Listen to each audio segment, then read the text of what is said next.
Hello, it is Ryan, and I was on a flight the other day playing one of my favorite social spin slot games on ChumbaCasino.com. I looked over at the person sitting next to me, and you know what they were doing? They were also playing Chumba Casino. Coincidence? I think not. Everybody's loving having fun with it. Chumba Casino is home to hundreds of casino-style games that you can play for free anytime, anywhere, even at 30,000 feet. So sign up now at ChumbaCasino.com to claim your free welcome bonus. That's ChumbaCasino.com and live the Chumba life. No purchase necessary. VGW. Void where prohibited by law. See terms and conditions. 18+. Did you randomly find yourself immersed in Michael Jordan's mostly forgotten baseball interregnum between Bulls three-peats, watching him struggle with minor league breaking balls while ignoring the sport that made him a transcendent star? Were you lassoed into Looney Tune land as aliens tried to kidnap Bugs Bunny and friends to work in an intergalactic theme park? Were you witness to a basketball game becoming the means by which the Looney Tunes and ultimately the NBA's future would be decided? If so, you may have just happened into the Unkind Rewind, where we saw the 1996 movie Space Jam. Thrill me. I'm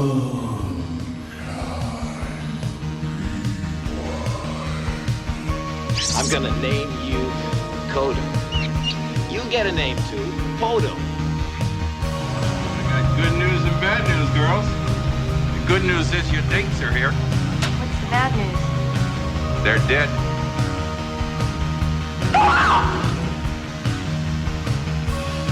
You too? You got a boner too? Blue Steel. Greetings from the city, featured on Bill Murray's hat in this film, where I, Josh Dugan, have spent the last 24 hours ruminating on Michael Jordan's career in baseball. Beaming in mere blocks from the Madison Square Garden, where he's been closely guarding the talent of the New York Knicks from alien invaders, is my co-host, Sean McGrath. Have you been keeping the trench-coated aliens away from our celebrated athletes, Sean? Yeah, shout out there to, was it Patricia Hayden? Yeah, Patricia Heaton and Dan Castellaneta. And Dan Castellaneta out of nowhere in that scene at Madison Square Garden. I don't know if they were like big enough names. Well, I mean, Dan Castellaneta was obviously already the voice of Homer. Was she on Everybody Loves Raymond at that point? I don't believe that was on yet. Okay. But yeah, from the setting of the basketball game that they kind of shot? Like, I'm confused about all that, but we'll get to it. Yeah, New York City, it's doing fine. I haven't seen any aliens in trench coats. A lot of exhibitionists on the subway in trench coats, but sure, no aliens. Never changed New York. Bouncing in this week is our special guest, fresh from a presser in a parking lot that is definitely not the Forum, Maayan Olshan. Hi, thanks for having me. Thanks for jamming with us, Maayan. Yeah, I'm bouncing in. He's bouncing in. Maayan, why don't you tell the listeners who were not lassoed through the hole of a par 3 and pulled into Looney Tune land, which apparently is under Earth's crust, but why don't you tell them what they missed last week in the Q's and T's episode with you, and give us a little bit about yourself. Sure. Yeah, so my name is Maayan. I'm a parkour coach, and I go by Coach Mayo. That's my nickname that everyone calls me. And I grew up being a huge fan of cartoons of all types. SpongeBob, honestly, at my top tier. I'd very well date myself as a millennial. And Space Jam just has sat in my mind. I've realized so much throughout my adulthood, as we talked about last time, when that pivotal moment where I was at a county fair and had a dreamlike experience running through the crowds to make a single shot to win a Michael Jordan jersey, because apparently that's the epitome of my childhood coming true, that I could be that little Michael Jordan at the beginning of the movie who says, one day I'll be in the NBA and then I'll play baseball like you, Dad. And I guess I made it to the NBA by winning that jersey. And Double-A in minor league baseball. All right, so before we get too far into the episode, where can listeners find you, Maayan? So I mostly post parkour content and coaching tutorials, things like that, just cool flips and moves on Instagram at coach_mayonnaise, spelled just like the word mayonnaise. And like the word coach too, I bet, right? Coach is spelled a little differently. Oh, No, yeah, okay. that's correct. And then on TikTok, I do mindset and life coaching inspiration stuff at o.maayan.o. My name is Maayan. Now, is the mayonnaise, is it serving a dual purpose? Like, do you also, in addition to it being like your first name, do you also have an affinity for mayonnaise? I think that I have manifested this affinity by becoming called Mayo. I started associating with it, and then I did like it before. As a kid, I did not like it. Neither did I, but I do now. Yeah. But I have another pivotal experience of being really hungry at Disneyland and not wanting to wait in a long line for food. So I go to the salad bar at the burger place and I just take lettuce, tomatoes, and onions, which are freely available, and just mayonnaise all over it. Damn. And then I just also slipped in an extra mayonnaise packet and just ate that later on by itself. Did you just make a hand salad? Yeah, it was like a protein style burger at In-N-Out. Okay. This is some resourceful foraging that he's doing here. That's right. We had a thing when I worked at a movie theater as a 16-year-old called the free sandwich, which is what we would make with everything that wasn't inventoried at the snack bar. So we couldn't use the hot dogs, but we could use the hot dog buns. We couldn't use the nacho cheese cups, but we could use the tortilla chips. So we would take a hot dog bun, line it with tortilla chips, put popcorn down the middle, squirt of butter, some seasoning salt, crunch it together, and call that the free sandwich. That is the first ever free lunch I've ever actually heard. I got my lifetime quota of carbohydrates during my 9-10 months working that job. It is funny how our culture, carbohydrates are like pennies, but protein is like $100 bill. Yeah. Well, you're getting some protein with the mayonnaise. That's right. Joke's on them. So as I mentioned last week, I saw this one a few years ago for the first time. What was the impetus for that? Because I watched it because I was guest on a podcast doing sports movies. Okay, this so was in some bracket. We'll get into my feelings about this at some point, I'm sure. Podcasts being the enabler for you to watch this movie strikes again. Uh-huh. This was brand new movie to me. Clips here and there over the years, but nothing like a start to finish viewing. Never saw it. Of course, I heard about it. Everybody heard about it. But I was pretty fresh going in. Like Frank Costanza. He likes to go in fresh. And Maayan, when you submitted the list, I don't think you recalled that you had seen this. And then when we're recording, you realized, oh shit, you probably had seen it somewhat recently. Yep. But you'd seen it like one time in the last, like, say, since you moved to LA. Yeah. So, getting into the questions we asked you last week, we're going to throw to a clip here. After admitting that you thought you had actually seen this somewhat recently and wondering aloud if it disqualified the film from consideration for the podcast, you answered the question as to what you remember the plot of Space Jam being as follows. Yeah, so it's Michael Jordan gets sucked into a golf hole and he ends up in Looney Tune land. And then these aliens from a tiny planet, I think they're Martians even, they come searching for his talent and they take on all the talent from the best NBA stars and challenge Michael Jordan and the Looney Tunes to a basketball game. And they turn into monsters that they have to somehow beat. And it's the tale of them beating the Monstars. So the talent is some kind of harvestable energy source or something? Indeed.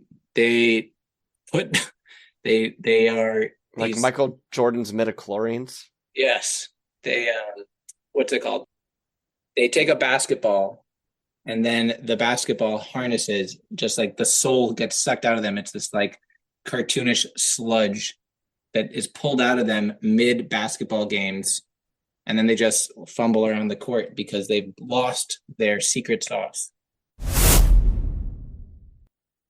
It's pretty good. Were there any plot machinations that surprised you on rewatch? Yeah, the biggest one being the terms of the deal of the basketball game, and then the halftime reworking. So as the game begins, it's Bugs. First of all, the way Bugs Bunny negotiates with the little aliens, I totally forgot about his mind manipulation to say, well, you haven't read the rule book for alien invasion. And they're like, what? It's in the handbook. So some classic Looney Tunes trickery there. So they barter to get into a basketball deal because they realize these aliens are tiny. So it's the perfect way to win. And then they obviously turn into giants. And then at halftime, Michael Jordan is now negotiating for his life as a slave on Moron Mountain, not Mars, but Moron Mountain. And that scene is definitely, like, I'm jumping ahead here, but that scene was the most surprising, like, satirical social commentary of what it means to be a professional athlete and just sign your soul away to be people's plaything. Yeah. I mean, throwing the black man in chains during a cartoon montage there, I was like, holy cow. And yeah, I mean, again, the servitude of signing autographs for the rest of your life. I love the one-on-one where you have to lose to like rich kids for the rest of your life. And Danny DeVito being the voice there was just the cherry on the top. Now, did anyone else find it amusing that Michael Jordan, who conspiracy has it was stepping away from basketball because he was gambling? Does anyone else find it kind of amusing that when he's supposedly on his sojourn from basketball, that was to, again, it's a conspiracy theory, but there's smoke behind this. I mean, he is a big gambler. Oh, even in the golf scene, he can't stop gambling. Yeah, but when it comes to his future, the thing that he does while he's, again, away from basketball, maybe or maybe not because of gambling, his solution to this is to gamble more. Is to raise the stakes, right? He doubles down, yeah. There's a compulsion in Michael Jordan that's evident kind of throughout this movie. Yes, the competitive nature, the gambling addiction, the need to kind of sell at all times. I mean, the unveiling of the Space Jam shoe in this was like the prettiest money shot. I don't know if you remember, like, I remember kids having that black and white Air Jordan in high school. I don't think they got him in La Crescent. Yeah, I mean, the kids who wanted to show off that mom and dad had money had those shoes. And it gets like one of the biggest reveals in this movie when he steps on the court for the first time to play the aliens. But yeah, all those things are really, really evident about Michael Jordan's personality in this movie, kind of throughout. What personality comes through? I mean, obviously, an indefatigability. What's the word there? Like he just will. He will not lose. Indefatigable.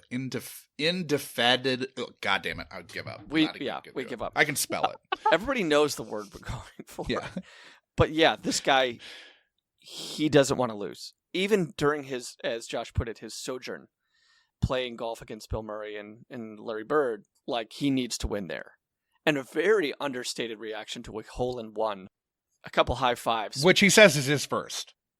Right. That's his first hole-in-one. If you were as nuts about golf as we all know Michael Jordan is, if that was your fucking first hole-in-one, you'd lose your shit. Yeah. I don't know the magnetism of a golf ball the first time where I was like, I don't know if that's really going to check out. I don't know if the science checks out here, guys. I don't know if the science checks out. Yeah, but there's also like a large magnet through like Earth's crust to do this. Right. So I think there's a lot of metal in the Earth's crust. In Looney Land, I think the context has been set. I mean, the iron content of the core is pretty high. Actually, if I can bring up, this was one of my favorite things that I recognized watching again is and this brought up, what's that movie, Roger Rabbit, where they take cartoonish antics into the 3D world. So when Bugs and Daffy are going to retrieve the shorts, they're creating a tunnel in the ground as if it was a cartoon. and then they go underneath the carpet in the hallway. And it's just like that is a very clever use of the Looney Tunes antics to bring it into a cinematic place. Yeah, it is a Roger Rabbit world where cartoons can still use their logic in the human world. And people are kind of in awe, but like it doesn't stop. Like, for example, when the alien ship kind of comes cruising by where the Barons are playing. Yeah. Like, life still goes on for those people. It's not a front page article that a cartoonish spaceship just zoomed past this minor league ball field. Landed in the field. Well, that was at the end, but it first went through the stadium. Yeah. And then crashed through a parking lot at like a shopping center or something. Now, it seemed like there were some things you'd sort of flipped around or not quite remembered fully. Was this surprising to you since you thought you might have actually seen it more recently than you initially thought? Like, for instance, you'd remembered the basketball player's talent being the sludge, but it was really the aliens turned it into sludge and went into the basketball players and then, like, stole their essence that way. That is true. Yeah, I did not... I remembered that scene, but it didn't necessarily associate that they were the sludge. But it was exactly what I pictured the scene. I just hadn't recaptured it like that in my head. Right, yeah. right. Were there any other things that when you watched, you're like, oh, I didn't remember this way? This isn't a not remembered this way, but it was so funny to me. And I did remember it right before it was about to happen. I was like, oh, yeah, this is great. Sure. When he's reaching down to grab the ball from the hole-in-one that he got before he gets lassoed into the hole. And Bill Murray just, probably the funniest line. It was like, give me that camera. What's in that camera? Don't point that at me, and close the shutter. Again, sort of this acceptance, like with the people at that stadium of like, that's really weird, but like, let's move on with our day. Yeah. Like Michael Jordan just got lassoed down a golf hole, but then the conversation returns to like him and Bird and maybe like Murray joining the NBA, which I know he's a pretty big NBA fan. Oh, big time. Big time, yeah. Well, and there was also, I suppose it makes as much sense to talk about this now as any time. There's a huge influence of commercials on this movie. And Bill Murray was in a series of commercials where he was trying to become an NBA star at this time. So, okay, so this ties into that. Maybe there was a lot more of people kind of chuckling in their seats when that was happening because they knew of that concurrent Murray plotline. I think the biggest thing, though, to kind of acknowledge about the commercial aspect of this movie, I mean, we have a commercial director behind this. Yeah. Right? Not the first time we've had that. Not the first time we've had that. Joe Pytka did a huge swath of Pepsi commercials, a lot of commercials with celebrities, and he gets the reins to this thing probably, I don't know, maybe at like the urging of the NBA or at the urging of Michael. Because he had done the Hair Jordan commercials. Okay, so he had done Hair Jordan. Let's give a little background on that. Yeah, that's where this movie is kind of birthed from. Yeah. There were a series of Super Bowl commercials in 92 and 93, and these were crazy expensive, like at the time, $1 million commercials that took like 6 months to be completed because Michael Jordan and Bugs Bunny were in these commercials together. H-A-R-E. Yeah, hair. Yeah, H-A. No, not I-R. That wouldn't make any sense with Jordan or Bugs. So, yeah, they were in these 2 Hair Jordan commercials that were wildly popular at the time. He was probably betting in those, too. Oh, for sure, yeah. And then Ivan Reitman and a Nike exec were on a plane together and decided they should use that as a launching pad to make a movie.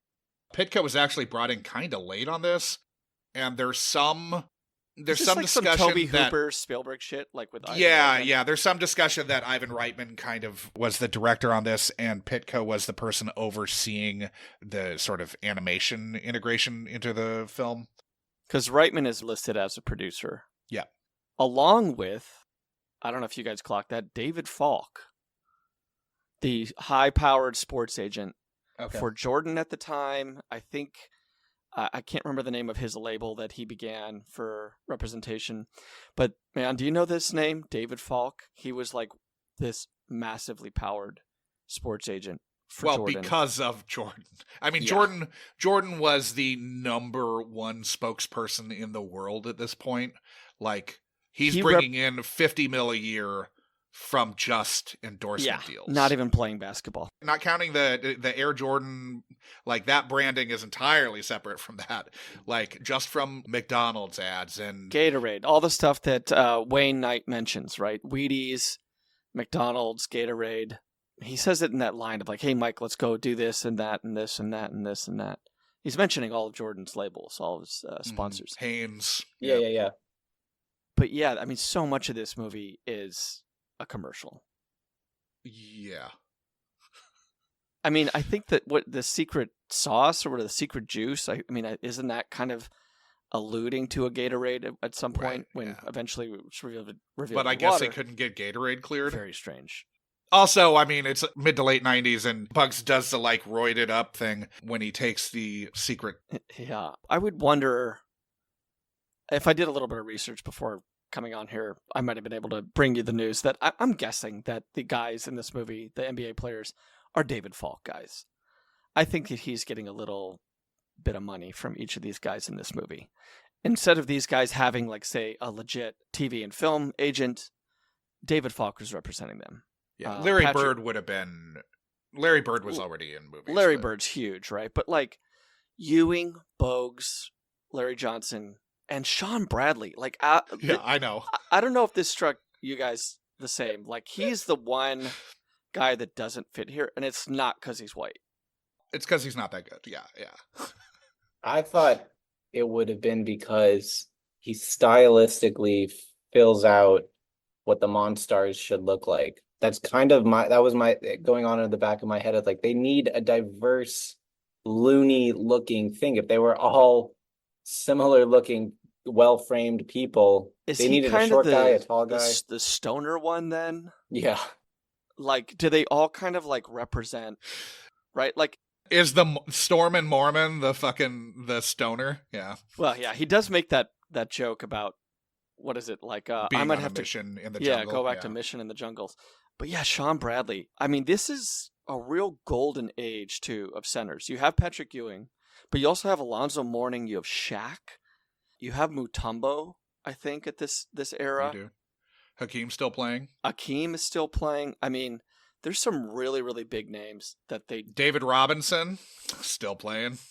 David Robinson's probably wouldn't agree with the subject matter, given his religious background. But yeah, it's so strange to see Sean Bradley in this. Yeah. Did not have a marketable energy to him in the way that the other guys did. No. Or the stats to back it up. Maybe they're just really trying to all-tense this movie, and they're like, this movie's going to be fucking huge in Utah. There was a scene where, like, when they started losing their abilities, and we saw them kind of, like, jiggle, like, you know, not any of them. Maybe Barkley has a little bit of an idea on how to act, but, like, the other guys don't. Bogues, I thought, was actually okay. Yeah, Bogues was fine. But they're losing their abilities on the court, right? They can't catch a ball. They're shooting air balls. And there's that scene of Sean Bradley, like, walking down the court. And I was like, that's kind of a Sean Bradley highlight. Like, that's him at his best. Yeah. Like, if you've seen Sean Bradley play. Yeah, basically all blocks and nothing else. Yeah. What, 7'2", 7'3", maybe? He was big. Yeah, was he 7'4"? He was 7'6". Oh my God, yeah. Because they wanted George Mirasan. Oh, okay. But yeah, it fell through. So yeah, well, Mirasan actually looks a little bit more like that stoner alien when he's steroided up, and he can act. Yeah, and win one for the kids. Yep. Famous commercial. Sorry, kind of leaving Maayan out on the weird 90s basketball talk that he doesn't have a frame of reference for. I did not watch basketball in that era. I was 4. When did you kind of come into basketball? Like, what would you say that you first became interested in the actual, like, NBA and, like, new? I never was. That's been my thing my whole life. I've loved sports. I followed my team. I didn't follow them. I would cheer them on if they got to the championship. Yeah. But I idolized great players and I played the sports. I was never a stats guy and I was never a leagues guy. Interesting. Okay. I didn't follow. Ryan Seacrest here. When you have a busy schedule, it's important to maximize your downtime. One of the best ways to do that is by going to ChumbaCasino.com. Chumba Casino has all your favorite social casino games like spin slots, bingo, and solitaire that you can play for free for a chance to redeem some serious prizes. So hop on to ChumbaCasino.com now and live the Chumba life. Sponsored by Chumba Casino. No purchase necessary. VGW Group. Void where prohibited by law. 21 plus. Terms and conditions apply. So this movie, so much of this is like these players you don't really have a connection to at all when you see these guys in Space Jam. Those guys were my connection to the NBA, yeah. Okay.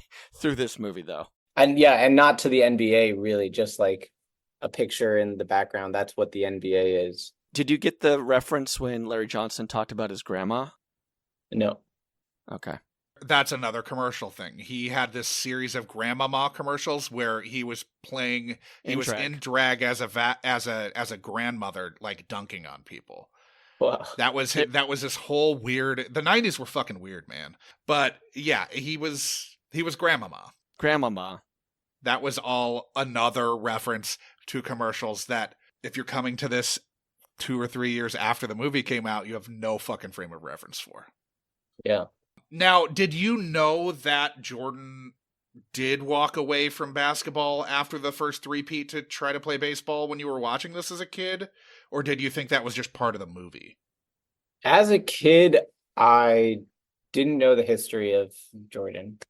Okay. I could tell that he was clearly retired because he was doing baseball. That was in the plot itself. And then I actually just realized now at the end that was him coming back. And it was probably real shots of him coming back or something like that. It's not the right game, but yeah. Yeah, he came back against Indiana.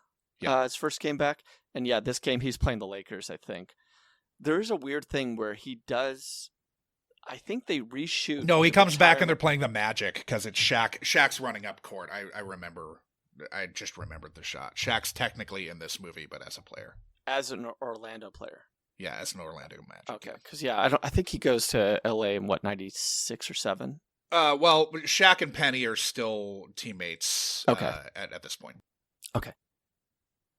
But the press conference in the beginning, when he's retiring, I think they reshoot that, right? Like it looks real. It looks real, but that's shot for the movie. That's shot for the movie. But that's exactly kind of how it looked in real life.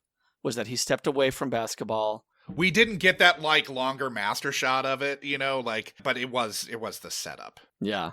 And then he does the baseball thing, and as Josh says, there is a conspiracy that he was gambling on basketball. Was going to be thrown out of the sport or maybe suspended for a year. Now, gambling on basketball when you're winning titles is a little different than gambling on a sport when you're not, because I think I not that different, but like Jordan's an insane, like the most competitive person ever, maybe. Like he's a fucking freak. So like I don't think there's any way that Jordan's ever betting on himself to not win because he's such a fucking psychopath. No. Yeah. He's going to bet thousands of dollars on quarter throws. Hundreds of thousands of dollars. On throwing a quarter against a wall. As Maayan, did you see The Last Dance? How much of that did you take in? No, I didn't. I've seen parts of it and I've wanted to watch it, but it's great. It's not at the top of my list, but it is very good. Sure. It's really good. It really kind of colors so much in for me when watching Space Jam. Oh, yeah. Yeah. I saw parts of, Jordan's interviews and getting to know him and expressing things he's done. And it was like. He takes things personal. Yeah. Oh, God. He still holds grudges 25 fucking years later. Like, it's nuts. And a big distinction here. He doesn't take it personally, Josh.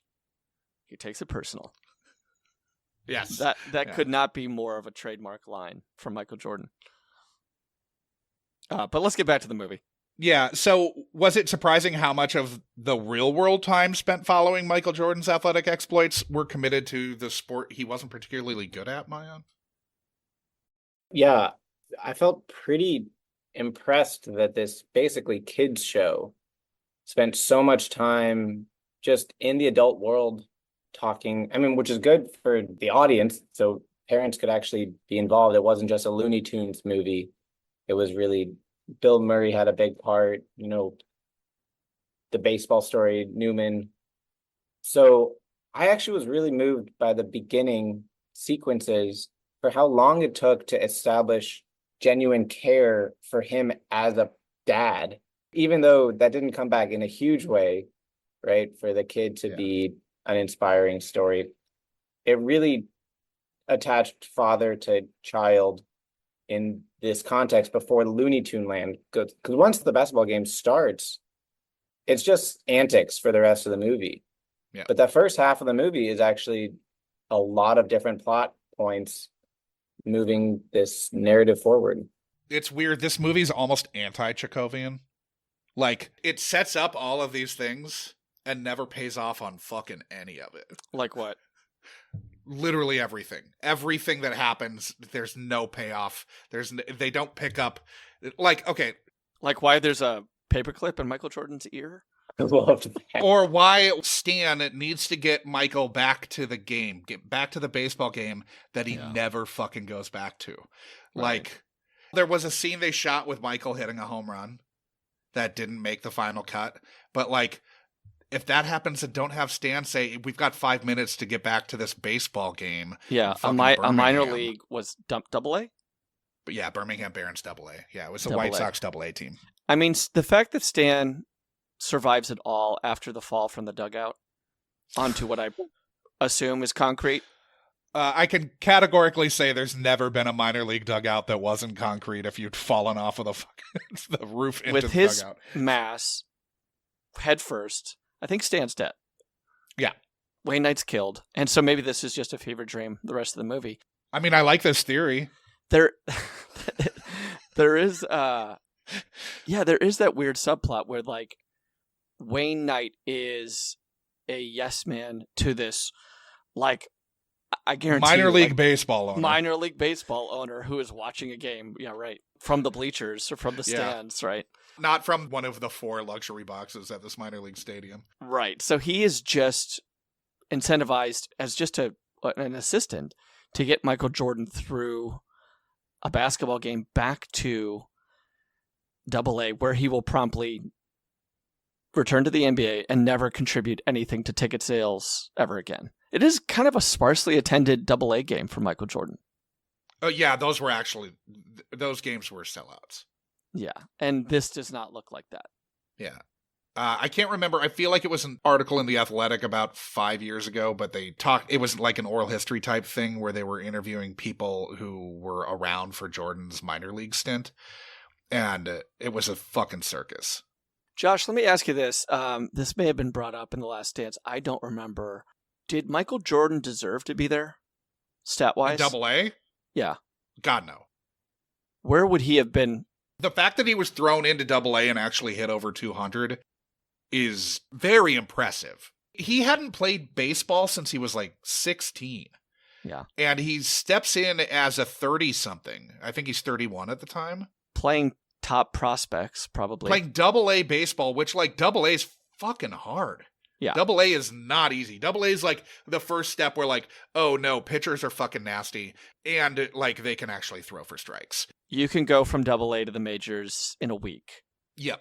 And that continues to happen to this day. So, I mean, where would he have better been suited for? Like a single A team? He should have been in rookie ball.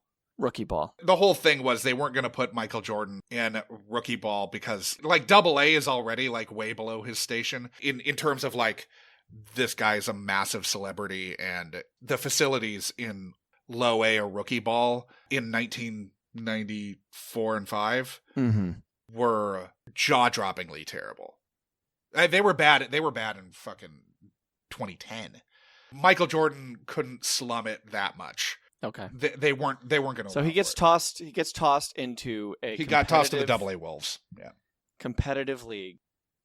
Somehow manages to a decent average. I mean, whatever it was. It was over 200. It was like 217 or something. I can look up. I'll look him up on Baseball Reference.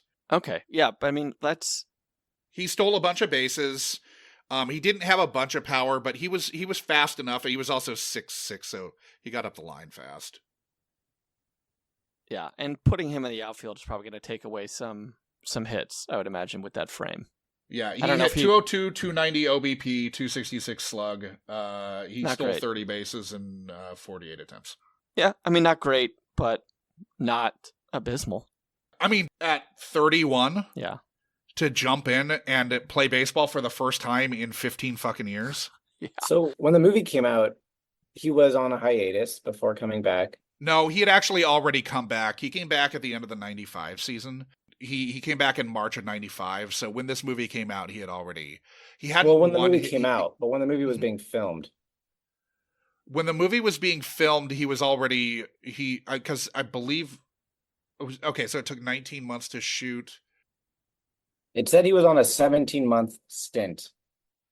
I think that he's right. I think that there may have been some, but he had already announced, I believe, that he was coming back. Sure. I mean, I'm pretty sure they wrote it around announcing his return. Yeah, it seems like it would be kind of an arduous shoot, given the work with the cartoons. But he played baseball in 94. 94. Okay. Yeah. So it's a reference to 2 years earlier, or a year earlier. Right. Yeah. So he was in the NBA while he was doing baseball? No, he retired. He retired after he won back to back 91, 92, 93. Retired after the 93 season when his dad died. His dad was kind of infamously murdered. Yeah, do you know that about his dad, man? No. His dad was carjacked and murdered. Wow. Very sad story. Yeah. Was it a rest stop or something? Yeah, something like that. But yeah, he was like, two guys carjacked him, stole his car, and so I think they killed him in the trunk or something. The beginning of the movie is honestly just like a chance for Michael to tell this story to his audience in it. Not really tell the story, but give a little bit of. They're not going to bog down a kids movie with with your father being murdered. Yeah. No. I'm not talking about his death, but like the reason that he's playing baseball is because he wants to be like his dad. Yeah. But I also don't know. I think his dad just liked baseball. His dad didn't play pro. His dad was never a pro baseball player. No, sure. I'm just saying. Yeah. The idea that he was probably motivated as a kid to become Michael Jordan. He attributes a lot of that, and this may just be written by the writers, but I would feel like Michael Jordan being a part of the movie and it being about him and his life, that's probably stemmed somewhere from, I remember starting basketball as a kid, wanting to be great, but always wanted to play baseball like my dad, and that's why I play baseball now. Yeah. I mean, there's got to be some reason he moved to baseball besides I want to win all. I mean, the story was that it was his dad loved baseball, if I remember correctly. His dad loved baseball. He grew up playing baseball until the point where, like, it was clear that, like, he needed to commit all of his energy towards basketball. It just is really opportune timing that this movie about him returning to basketball coincides really, really nicely with the Bulls beginning their second three-peat. Yeah. I mean, that is like you drew it up, when you first started pre-production. When I was looking up what was going on during the break, if it was a break or not, it turned out, I don't know if you guys saw this too, he had an entire area built in Warner Bros. For him to practice called the MJ Dome. Yeah, this was a site of like these weird legendary pickup games where like Reggie Miller and like big fucking names. And I can't remember who, I know there was like a rando who like got to go to one of these games and play. And I can't remember who the fuck it was. Like an actor? Yeah, an actor. Yeah. I think that was in Last Dance. I can't remember who it was. Yeah. Was it Woody Harrelson maybe? Probably. Yeah. It probably was because he was just fucking everywhere. Yeah. But yeah, there was a weird, like during the filming, this on the lot basketball game was like total insanity. It's like a Diddy party. Yeah, only a lot cooler and without sexual assault happening, probably. Yeah. Yeah. But just in terms of clandestine legend status, like you wanted to be able to come to this thing. Like if you could get an invite to Michael Jordan's private court on the Warner Brothers set, like you'd walk over a dead relative to get to it. Right. And like he's fucking torching guys in this game. He's big. Like he's this is kind of the thick Jordan era where he got really strong. Yeah. He got tired of getting bullied. Yeah, he got tired of being pistoned. Yeah, he got pistoned pretty hard. And like you see like this, I don't know, like Michelangelo's David version of Michael Jordan in this movie. So there was a quote that someone got from Jordan. This is probably in The Last Dance, but in 95, when they didn't do well, he said to someone about why they did come back and do well in 96 was he didn't have a reason then. And he does now. And it was to prove that this other guy, I don't remember, you probably know, who was now the best. He was like, I want to prove that I can be the best again. Yeah, the 2 years that the Bulls didn't win in the mid-90s. So the Bulls won 91, 92, 93. Then the Rockets won 94, 95. Mm-hmm. And then the Bulls had already, because this comes out, Christmas of 96. The Bulls had won the first of the second three-peat in the previous spring. Or previous beginning of summer. Because they won 96, 97. They won summer of 96. This comes out end of 96? Yeah. Oh, strange release. This definitely nowadays would feel like a summer release. Just in terms of like kids being out of school. It was November 10th, 96. So, I mean, they had won the first of the second. They're trying to get it up for the Oscars with that kind of But that release. 96 season was the 72-win season, right? Yes, with Rodman, where they just couldn't lose. Yeah. All right. Well, I think that kind of covers our. Yeah, sorry, we're getting lost in bullshit. And lost in talking more about the movie. NBA minutia. So we asked you, what do you think it was about Space Jam that appealed to young Maayan? And you responded. It still appeals to me now. It's leaving the real world to a beautiful, silly, imaginary world where you're on an adventure and nothing really matters, but everyone's fun and creative. You just get lost there. Did this still appeal to adult Maayan? Absolutely, more than ever. And also, I was about to say this before you bring this topic up, which is the fact that the entire movie is about a dream. And I don't mean a fantasy dream, I mean a kid's dream in life, right? And so the entire movie is actually people seeking something for their life and then having the ambition to go for it. And that even includes the joke that Bill Murray really wants to be. I could be that guy. I could be the one.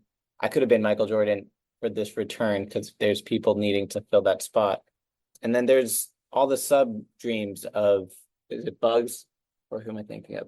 I guess there's just a lot of plots to make some big change in the world or the universe, right? And how these competing forces are playing a basketball game with complete nonsense in order to achieve this dream. Now, Maayan, you talked about last week what movies, like in general, kind of do for you, of like escapism and going into these new worlds and kind of being immersed in the entirety of the film world.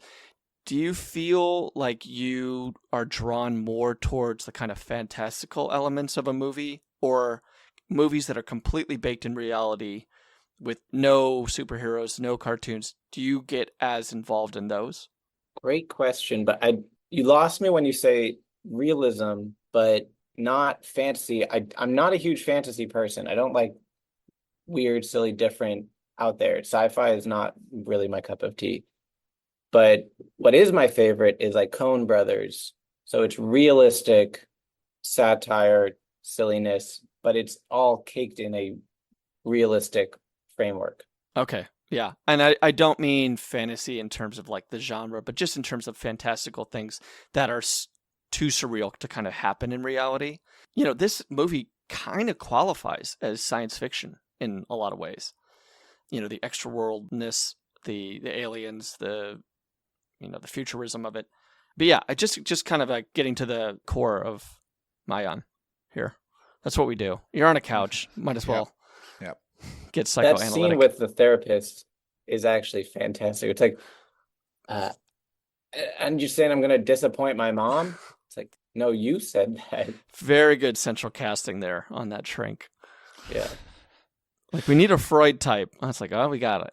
I loved the amount of parallel storytelling that they do throughout the movie, where there's just this plot happening at the same time this plot's happening, and they jump back and forth. It was a really surprisingly nuanced amount of layering for a kids movie. I think compared to the new Space Jam, I was lost. I just bored out of my mind. But when I was watching this movie again, it really, I mean, don't get me wrong, the stakes are all very low. Nothing matters.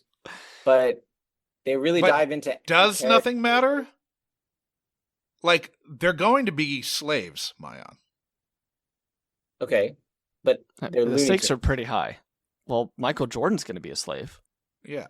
Yes, and... The NBA will never come back. He's in chains. Think of the thousands of jobs that will be lost if the NBA never returns. You're mixing worlds, right? Because there's a no, we're just asking hard questions. Yeah. Yes, and hard questions are when you force two perspectives to have to look in a certain direction. There's no hard questions in life if you can change perspectives. I mean, the NBA was able to continue in his interim, was able to continue after he officially retired the second time and the third time post Washington Wizards. Never forget. Never forget. Let's spare just a second, though, to talk about the cadre of these other NBA players. I was totally on the presumption that they were going to come back and somehow save the second half, that Wayne Knight was going to somehow realize what was going on, get these guys through a portal. It was really surprising that they'd never show up in the cartoon world. Yeah. But also, like, that they just kind of hang around moping together. Uh-huh. They have no families. They live apparently in the same city, which doesn't make any sense at all. 0 sense. That 2 Charlotte Hornets, I guess maybe Bradley's playing in Washington at this time. 2 Knicks. Wait, yeah. Who's the second Nick? It was Grandmama, was? Oh no, he wasn't. He was Charlotte. Right. Yeah, he was Charlotte. Patrick Ewing. So I have to ask, can you guys watch an episode of Looney Tunes? Like, as adults? I could watch an episode of Looney Tunes. I was unable to watch this. I mean, I watched the whole thing, but it was a fucking chore. I'll say this. This might be, I think, like, some of the best jokes in this movie come from the kind of Looney Tunes world. Things that happen on the court are what makes the movie watchable for kids, I think. But my favorite joke in this entire movie, where I actually laughed, was when Wile E. Coyote dropped the anvil and got sprung back up, which has nothing to do with Space Jam. Nothing to do with That's archival footage, basically. I loved the moment after. That was filmic genius for me, which was kids sitting there the cutaway to in the kids, their world watching a cartoon.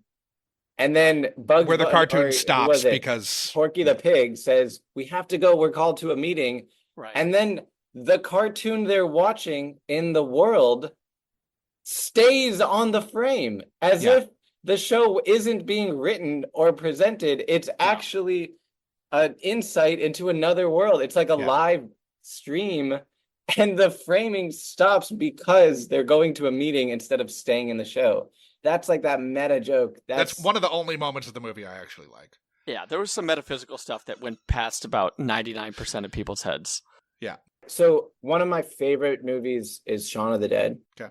And it's the same type of humor that they do really well throughout Space Jam, which is physical jokes with the camera or with the idea that it's a movie. And so this happened also when Bugs is first introduced. And this is a Looney Tunes staple, is that Bugs knows he's in the cartoon. Yeah, he's breaking the fourth wall all the time. He's Deadpool. He's breaking the fourth wall. Yeah. We're all film people. And he walks, and he looks, and I forget what he said. Shoot, I knew exactly what he said to the people.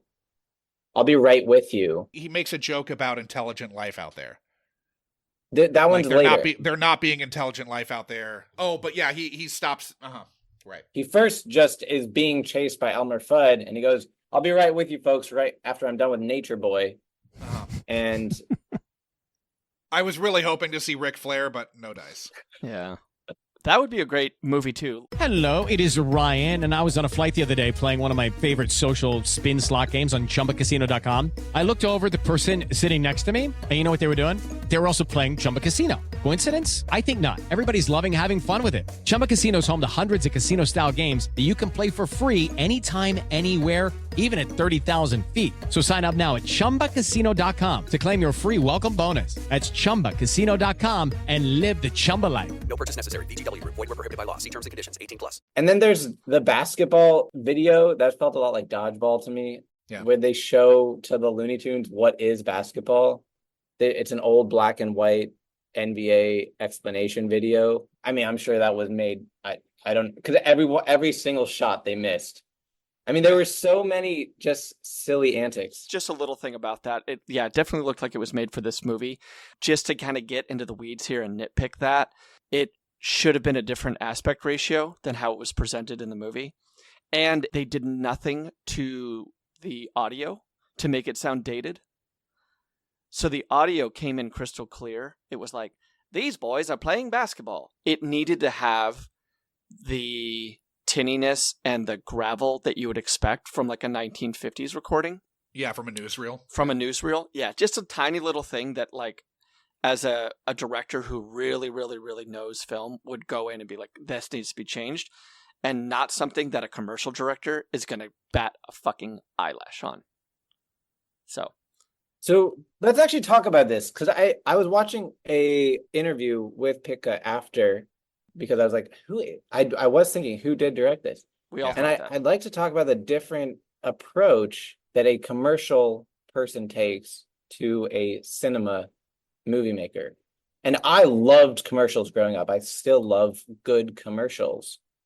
And it's because the essence of storytelling is completely different. Right, yeah. The essence of storytelling for a commercial is as quick as you can, make your point, right, in the most memorable way. And I think Space Jam as a movie is just a continuous ability. So like you were saying earlier, it's a long commercial, but you're guys talking about that from the perspective of it's plugs. It's a bunch of plugs. It's money. It's also he also did music videos. Like he did the Dirty Diana video. He did the Way You Make Me Feel video. So a couple big Michael Jordan or Michael Jackson. I know he did a Madonna commercial, but I think he did a Madonna video too. He said he worked with the Beatles and Yoko too. Okay. Yeah. I think that your favorite. I think that it's fine.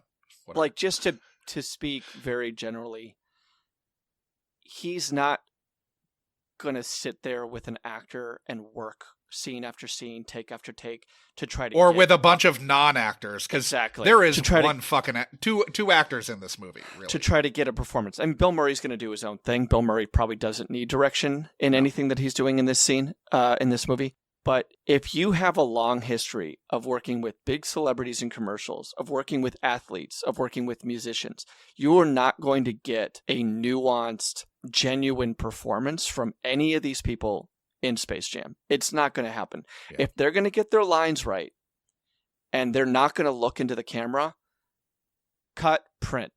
And I think like that was a huge part of this. Like if we get a little bit of a joke or a little bit of a laugh out of Muggsy Bogues talking about his mom on the couch, great.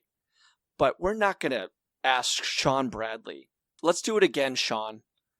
Let's do it again, Patrick. This time, I really want you to kind of tap into that you've lost all your powers, okay? You've been completely emasculated. They're not getting into pathos with their athletes? I think you're moving on as quickly as possible, and 90% of the characters in this movie you cannot talk to. They are cartoons. Whether or not you're in the audio booth with the voice of Bugs Bunny at the time, Mel Blanc is dead, so I don't know who took over all these, but that's not going to happen. So Billy West was Bugs. Okay, great. But like, yeah, I think it's a struggle for me to connect with this movie because I'm watching essentially non-actors do their best and cartoons. It's hard for me to resonate. This has been a huge thing for me because I can't get my dad to enjoy cartoons. He just basically says he won't. And for me, that doesn't make sense because a cartoon is just the form, but like a story can be told through like I love Disney and Pixar. I think some of them are mediocre, but some of them are fantastic stories. And I'm curious, when you're saying watching cartoons is difficult, like for me, watching the cartoons in this movie was the good part. Like I was just like ignoring the real people because that was just the side piece to the story about Bugs Bunny. This is a completely different, I guess, a completely different complaint. No, well, I was going to say, I don't want to compare these two but I'm going to have to in this sense. But Who Framed Roger Rabbit works for me on so many more levels than this. Yep. Because Bob Hoskins is such a good actor. Yes. He's so good and so convincing as Eddie Valiant. And that world in which they create that humans and toons coexist, there's so much more richness to that world than creating a world that we don't exist, but this crazy thing has happened, and now like Michael Jordan is brought into this world where he has to play by kind of toon logic, like where his arm stretches for one reason or another to win the game, right? Yeah. He's out there talking to tennis balls or whatever his eye lines are on the set. Oh, they had actual actors on set. Okay. In green suits. Okay. So he's talking to green suited actors, but he's not talking to Billy West. He was. They actually had the talent with the voice on set to act. Okay, that's so bizarre, but and a lot more expensive than probably they needed. I mean, this was not a cheap movie. No, but Michael Jordan is so limited by his abilities as an actor in this movie. You're saying that Roger Rabbit is more rich, right? For sure. And I'd love to know specifically what do you find was rich? What moments or what way is it richer? The movie is made for adults. This movie is made for kids. I get that. I agree with that. Well, and I think this movie plays like a series of music videos, basically. And there's like a detachment. I think just centrally, like the plot isn't just a series of set pieces. Everything that happens in the plot of Roger Rabbit is happening because of the thing that preceded it. I will say its stakes of being a full-on movie are more captivating. But for me, because it's a bunch of vignettes, like I love vignette movies. I'm thinking of like Paris Je T'aime or The Ballad of Buster Scruggs. Not that those are the same thing at all, because those are actually separate stories. Right. But if they were all connected with just a paintbrush, right? You just put them all into the same world, even though they don't connect. I think that's a type of movie that still has a lot of richness. I think I watch kids' movies where I can't find any richness. It's just joke, joke, joke, joke, joke. But this movie to me has richness. It's just not trying to make an important storyline, right? So there's a lot of richness. I just want a cogent one, and I don't feel like I get that either. I think, Maayan, the big thing for me is Buster Scruggs, I think, is terrific, and the Coen brothers know how to cast really, really well. Oh. And you look at all those vignettes, and yeah, there's some like outlandish kind of surreal stuff, like with the bullets going through people and, but like we have Liam Neeson and like Tim Blake Nelson. I mean, like the cast of those movies is so terrific. Here you have Michael Jordan's wife in a couple scenes. You have Wayne Knight as the C-3PO proxy, and you have Bill Murray, and they all orbit around this non-actor, Michael Jordan, who is just out there to be God and to be competitive and to never lose. It's really, really hard for me to kind of like go into that world when every time Michael Jordan speaks, it just kind of brings me out of it. Right there, that is the hugest difference you and I have watching this movie. Other than our parkour skills. That I think you're about as close as me at parkour. That's okay. Okay. I'll stay silent on that. Our view of Michael Jordan when he's talking, when he's present on screen, you completely lose disbelief, and I remain in or whatever it's called, whichever that was. Suspension of disbelief. Suspension of disbelief. My suspension of disbelief. I believe that this is Michael Jordan. not a character. I believe that this is the actor, Michael Jordan. No, not the actor. The person, Michael Jordan, having to act in a silly movie. And I stay with that. And it doesn't take me out of a movie. I think we're in agreement. Yeah. I think we're absolutely in agreement. And I do want to say that I really like cartoons, and animation can be many, many different things. I would definitely like to tell your dad to, like, you know, watch BoJack Horseman, or watch something that is like not necessarily like about a you know, or watch Up. Like, for sure. Yeah. Watch WALL-E. Watch some of these movies that are kind of like satirical and have a commentary, have something to say, and aren't necessarily built. I think this movie has so much commentary. I'm gonna completely disagree with that, but okay. Well, okay, we can disagree. Yeah. But the whole movie, I'm like, wow, this is so insightful. Is this commentary, Maayan, that you should believe that you can fly? What do you mean? Oh, that I can fly. The movie begins and ends. Actually, yes. But this... metaphorically, right? Like, yeah. Oh, for sure. Can you live your dreams? Right. Can you beat the challenger? And the biggest scene, probably the reason that I actually love the movie, is the locker room scene. It's the only scene that works for MJ, to me. And probably the closest thing that he's ever had to do in real life. Yes. They do too much not grounding this movie in what MJ is good at. And then when they finally get a moment where, like, oh, this is the moment that MJ in real life would fucking, like, take everybody and, like, rally the troops or whatever, like, that moment, when they finally give him that moment, actually works. And so for me, as someone who's watching and is bored by everything Michael's doing... It didn't. That's the commentary. That's my whole thing. I get that it's played for comic effect, but like this, when he's delivering the lines, you believe them. You like, this is something he's comfortable doing. And it's funny that it didn't work because they're tunes, but yeah. No, that's not why it didn't work.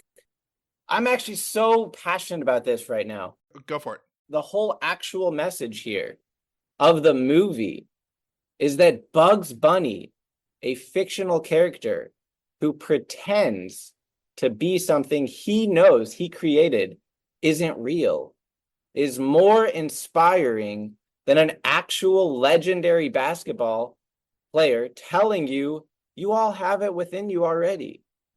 That is what we tell our kids, and it doesn't work. We say, you can do whatever you want. You're amazing. You do great. And no one goes anywhere. But who goes places? People who believe in fantasies. If you actually believe in the fantasy, if you drink the water and your brain believes the placebo that this is important, you can do anything. That's the whole message of the movie. And actually watching Pitka's interview, that's what he talks about. This has nothing to do with Space Jam. This has to do with his reason for making art, for a reason for being in film, and why he loved working with Michael Jackson. Is you have an idea, you have to protect it. You have to fight for it with all you can. And it doesn't matter if it's not true. It doesn't matter if it's unlikely. It's the conviction that it's your idea and it did something for you, and that you have to share it. This is really a lot of what he said. I'm quoting almost directly. And I think I'm inspired watching literally every moment of this movie, because each joke is a hint of, like, that guy's living his own fictional fantasy, but it's taking him somewhere. And for me, that's a message that I get, and I'm enjoying to watch the whole time. Now, I have a quote from 2016 in an EW piece. He said, "I thought the first Space Jam was a silly idea. I didn't know how it could become a movie, but it did." And I think that's where I just don't think this works as a movie. Like, but like, okay, I think it's like, I think Looney Tunes, when you distill what works about Looney Tunes, they're like 6 minutes long. And this is 78 minutes a movie with 8 minutes of credits. And you don't have Michael Jordan doing anything in the real world until minute 7. You've already at minute 7 had, young actor Michael Jordan setting up some tenuous plot about chasing your dreams that I don't think works, because I don't think we actually see Michael Jordan chasing his dreams ever. To make your dad proud. Yeah, to make your dad proud or whatever. But his dad never told him, "Oh, you need to play baseball for me." So that's kind of whatever. Anyway, but then after the kids scene in the very beginning, we get like a fucking 5-minute music video montage of Michael Jordan career highlights. I loved it. Doesn't work for a movie. Like, when the editing so well. is very the editing's too. Bad. Yeah. Yeah. I mean, there's I was literally thinking how good the editing was. It's very of its time. Very of exactly. Its time. Yeah, exactly. But we lived through that time, and it's not. I don't think it's time that I want to go back to. There's like the record scratches kind of put in the let's have fun with our kind of effects library on some of this. Like let's distort to. Let's make sure to get a jock jam in there. Bass negative. Yeah, and we could talk about the music in a second, but like just aside from all that, yeah, the highlight stuff. There's actually what I found kind of funny about the highlights is like he steals the ball a couple times, which in Space Jam world, he never plays defense. The only time that Michael Jordan plays defense in Space Jam, Maayan, is when he holds up Pepe Le Pew. That is the only time. Even when it comes a perfect gag. Also, by the way, even when I wrote this down, even when it comes down to the final play of the game, and Michael Jordan huddles the team together. Remember what he says? Does anybody remember what he says? Somebody steal the ball. This coming from steal the ball. The defensive player of the year at least a couple times. Yes. And get it to me. And then I will jump from half court and still slam it. But why not you steal the ball, Mike? Do you have to depend on Lola Bunny? Is this wait, just sidebar here. Lola Bunny, I think this is the first appearance for Lola Bunny. It is, yeah. Babs typically has been the girl bunny in Looney Tunes world. Do you know why she's wearing the crop top? Like why she's the only one not wearing a full jersey? It's for her breasts. Like something that like I'm just like I don't know how much is this going over, but she's wearing essentially like a sports bra crop top because she has breasts. Okay, moving on. Yeah, I again, like I think you're right. I mean, you're resonating with Michael Jordan. Like live your dreams, overcome obstacles. But that's just movies as well. Yeah. Uh-huh. Like so much of movies is like there's high stakes, there's people at a low point, and then they have to do kind of incredible, almost insurmountable things to win, to come out as victors in the end, to win the day, and to like learn something about themselves. What does Michael Jordan learn from winning against aliens in a non-realistic world where his arm can stretch 60 feet? At least 35 feet, yeah. That will help him in his return to the NBA. I think the point of the movie for Michael, I don't think the director or the writing is around Michael learning anything. I think that's clear. That's not really part of his demonstration in the film. I think the biggest thing is you are sucking at baseball. Like this is what it's supposed to be. You're sucking at baseball and you're sad that everyone's just pitying you and not taking you seriously. And at the end of the movie, you remember you're a basketball player, right? And I think that's actually supposed to reflect, I have a feeling during the script writing, they talked with Michael to get into the character to try to be able to put this. And his one core idea is just like, I feel like I lost myself. You know, after I had the three-peat, I don't know why I can't play the same I could. I lost my idea. I lost my reason for being great.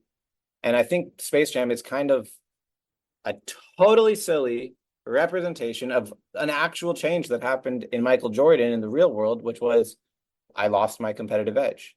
And all I needed to do was remember why I had a competitive edge. And I was trying to fight for my freedom, my ability to be the best that I could be. And even in that quote that I was referring to earlier, he said, I can't do anything about what people think who the best basketball player is. All I can do is go out there and play and try to show them. Right? He doesn't have control of that. Yeah, I'm saying, like, if you didn't have to ground this in the reality of who Michael Jordan is and was, how about he does this Space Jam competition and comes back and becomes a baseball player? Like, if you didn't have to ground it in reality, that he finds a competitive edge, and yes, he sucks at baseball, but he can get better.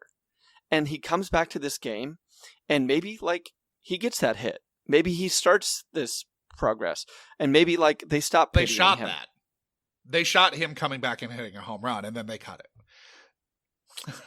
Yeah, I mean, I think, like, that's the path, though, that, like, it's not about stay in your lane and only do what you're great at and never risk anything, never challenge yourself.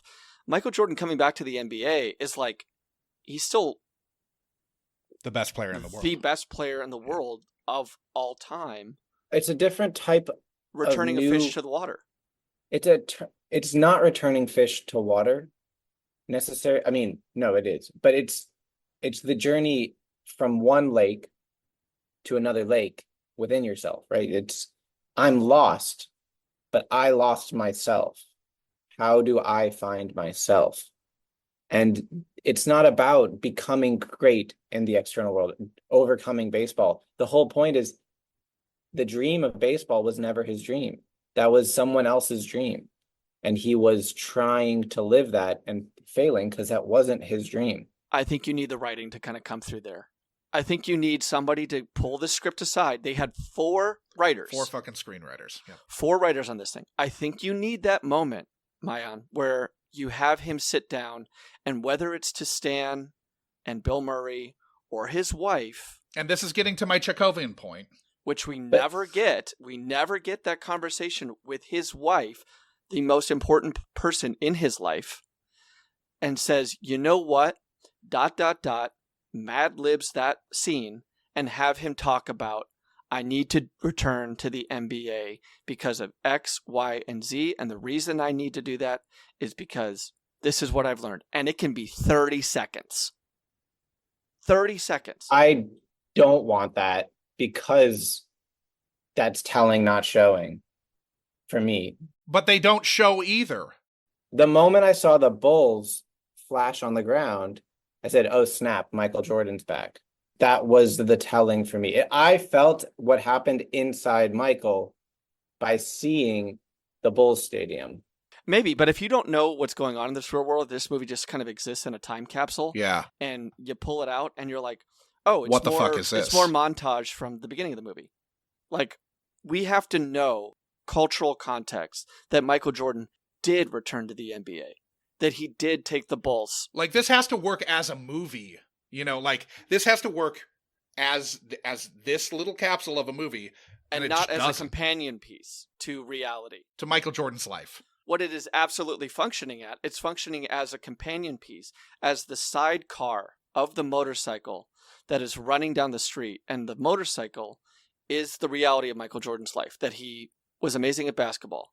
That he stepped away for reasons both public and private, and that he returned to the NBA and dominated just as much, perhaps even more.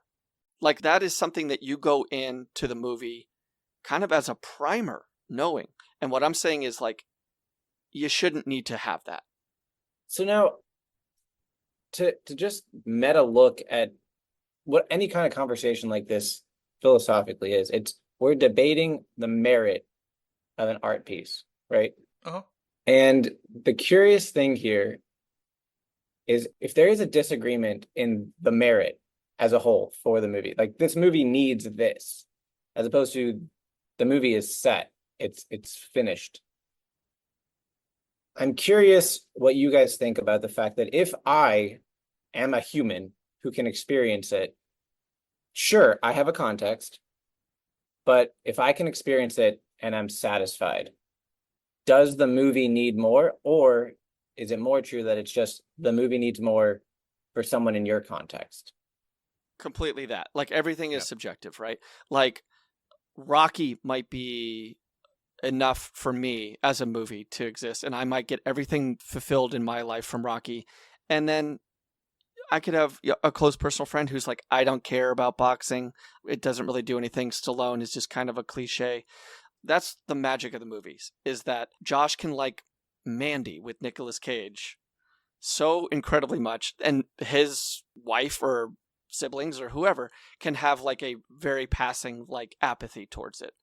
You can love Space Jam for everything that Space Jam is, for everything that Space Jam spoke to you as a kid. And Josh and I can feel kind of apathetic and like, yeah, okay. Like I fell asleep like 6 times watching this fucking movie. I didn't fall asleep at all, but that makes sense. I mean, the jock jams kept me up for most of it. I had to keep rewinding. It was not. We are not here to convince you any way other than how Maayan is feeling. Yeah. Like, we're not here to tell you anything that you don't know or to convince you to our argument at all. All we're doing is just reveling in how great of a world is it that we can sit here and have 3 subjective opinions about this 1996 commercial. And I mean, I yeah, a very long commercial, but no, it's really just like, I think it's interesting to explore if nostalgia is coloring the experience, you know? Like, I would assume that if you saw this movie for the first time now, you would have the same problems with it that you have with the new Space Jam,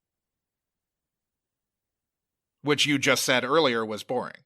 And you couldn't stay engaged. This movie, when you first saw it, this movie may have got you and like connected with everything that this little kid wanted and hoped and dreamed about, like working hard and like loving sports and feeling competitive in your own right. And you could have a whole history of like free of Space Jam, still loving cartoons, still loving SpongeBob, and come to this and feel like, I don't know, maybe it doesn't hit you right in the heart the way that it did as a little kid. And that's what it's kind of revelatory so much about this podcast, is that when these movies get us at an early age and they speak to us at an early age, we're with them the rest of our lives. Like, we ride or die with these movies. And I could say the same thing about like The Goonies, for example. Hello, it is Ryan, and we could all use an extra bright spot in our day, couldn't we? Just to make up for things like sitting in traffic, doing the dishes, counting your steps, you know, all the mundane stuff. That is why I'm such a big fan of Chumba Casino. Chumba Casino has all your favorite social casino-style games that you can play for free anytime, anywhere with daily bonuses. That should brighten your day a little. Actually, a lot. So sign up now at ChumbaCasino.com. That's ChumbaCasino.com. No purchase necessary. VGW Group. Void where prohibited by law. See terms and conditions. 18+. Like, when I saw The Goonies at whatever age that was, I was like, that's what I want. I want a movie where I want to be in a group of friends that have to go on this adventure, and somehow, against all odds, we not only like survive, but we save our community. We encounter a pirate ship and somehow pull our parents and our community out of financial ruin. Like, that spoke to me as a little kid living lower middle class. Yeah. But if I saw Goonies today, fresh off the boat, who knows? I might just be like, this is so silly. And like, these kids would be shot dead. So I think beyond the fact that it's cool that we have subjective experiences, I'd really like to hone in. This has been my favorite thing pretty much in every field I'm kind of engaged in now, is the idea of emotional resonance.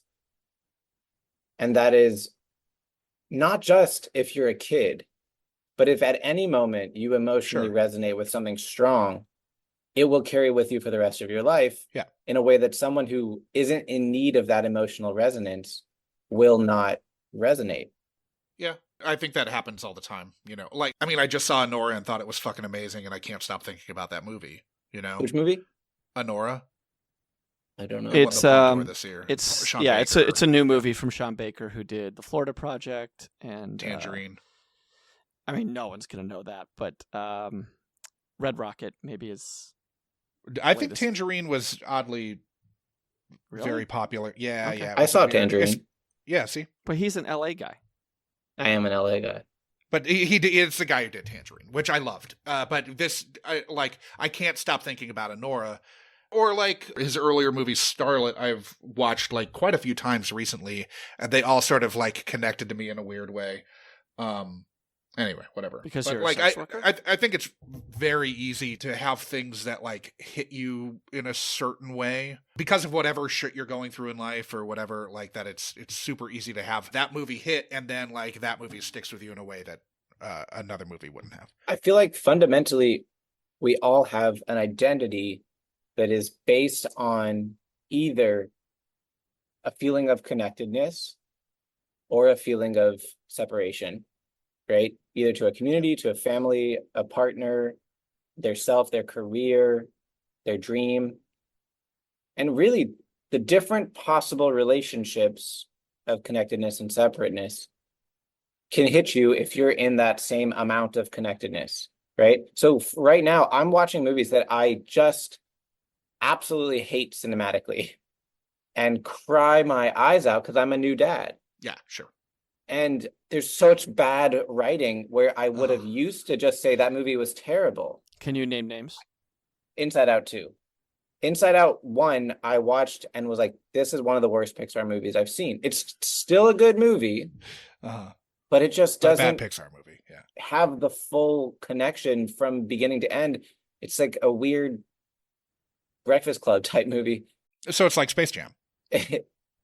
Wait, are you saying... Joking. Saying, I was just trolling with that. Are you saying Inside Out 2, though? Inside Out 2 was talking a lot about anxiety, and it was also about a young girl going through social excommunication. And I have a daughter now, so I'm just picturing this is what is going to happen to her. And I have anxiety, so I'm figuring out kind of what that means for me. I think for both those movies, and I liked 2 way less than 1, but like... I get that we're all kind of run by these core emotions. That's great. I love how they're kind of watching the world unfold. That's great. The whole clunky world building of the marbles and these islands and what is contributing to those, and that is where those movies completely fall apart for me. Like, we have to know about these marbles and this color coding, and then there's like these deep recesses of dying memories. I mean, it gets really, really plotty in a way that it does not need to be for a Pixar movie. I totally agree. And that is the thing that clouded my perspective of the first one. And I just was like, yeah, there are some cute moments. I rewatched it with my daughter, cried the whole time. Mm-hmm. And I was like, this is so good. Because all of the plot, all of the non-world building that should have been there wasn't where my attention was focused. I think Josh and I have also kind of realized why you like commercials. Because if you're kind of hypersensitive to kind of core emotions, a commercial is going to do that. Yeah. And fucking get the Kleenex box out when you hit the Super Bowls. Sure. Commercials, because those are going to hit you right in the Maayan sweet spot. Whether it's Budweiser or, I don't know, some little kid talking to their dad, like, you are hormonally in a susceptible position for those. And they have to tell a story. Like, that's the thing about a commercial, and that's the thing that Joe Pytka kind of realizes is, like, you tell a story in 30 seconds. You tell a story in 58 seconds. Yeah. Unfortunately, I don't think he's telling a story in 78 minutes. Giving him 78 minutes is like, yeah, what do I do with that? Which is why Josh brought up you have earlier. to realize there's an amazing impact here. I wasn't a basketball player. I was a fan. I wasn't a Michael Jordan statistical. And I'm sure I'm one of several 100,000 people who just have an iconic memory of Space Jam. And that's true for a lot of different movies. I think the number is way higher than several 100,000. It could be multi-millions, yeah. But I don't know how many like left it as a core identity as much as a movie they liked as a kid. Jackie's work husband in Austin was roughly your age and was obsessed with Space Jam. Still, like as an adult, like in his early 20s was Star Wars, which anywhere you go, there's a fanatic. Space Jam is like most people know it and liked it. How many people identify with it completely? Not that many. And you're saying you do? Comparably. Now, you speculated that Michael Jordan wouldn't have just done this for the money, that there had to be an appeal to it for him to be in this movie. How much do you think he made as its star and an executive producer? I could guess, but I'll let our guest go yeah, first. I don't know standards well enough. Based off whatever my We're brain talking is processing, I'd say 1996 $3 million. money too. What's that? I said $3 million. I don't even have a reference point. I'd say at least 20. 20 million? It was 20. Yeah. It was 20. This is a massive... That's the equivalent of $40 million today. Yeah, and there were very, very few The question actors is, who were making that. How much money did he have before it? A lot. But we're still $20 million is $20 million. $20 million. And I know he's doing this for a paycheck. Even if he's absolutely doing this for the money. But look, when you have $400 million and you get $20 million, you don't have a thing planned to do with it unless you do. You know what I'm saying? Like, same now. If you have, he's got to gamble $500,000. But also, this $20 million. Think of all the bets that this is paying for. That's a lot of quarters. But this $20 million paycheck, yes, you can kind of compare it to. I don't know if he's $400 million at this stage in life in '95. He's probably close. Yeah. Let's say he is, right. He's a half a billionaire. The $20 million that he makes from this does not exist in a vacuum. The $20 million that he gets from this, from being the star of a wildly successful movie, is going to beget him so many more of those millions of dollars in the future. It has put him on a stage and has put him into audiences that might not care as much about his return to the NBA that now suddenly do, because they took their kids to see Space Jam. You have to understand, you don't go back to the NBA to be the best, to win the champion, to make money. You do go back and play to keep making money, but you don't go back to be the best because of money. Same with Kobe.